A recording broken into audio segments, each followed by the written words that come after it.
ndị Igbo sị na onye butere chi ya ụzọ gbagburu onwe n'ọsọ. Ọya ka eji wee sị gị na ofeke buru chi ya ụzọ ọ maghịzi mgbe ekere gị ka ụkwa maka na o butere chi ya ụzọ.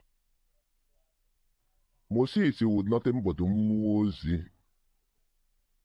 Ọya bụ eji wee tinye na mmiri aha maka na mmiri ka a na-ekwu okwu ya. Emotion bụ mmiri, prison bụ mmiri, ọwụ mmiri na-emenyụ ọkụ, ya bụ prison. Ịghọtago bikos ọkụ ọjụwo oyi, ihe tiri gị na nga wee ka ị nwee isi oyi. Ịghọtago mmiri ka ị nwee isi oyi ka ike ụlọ daa ka eke ụlọ gị daa.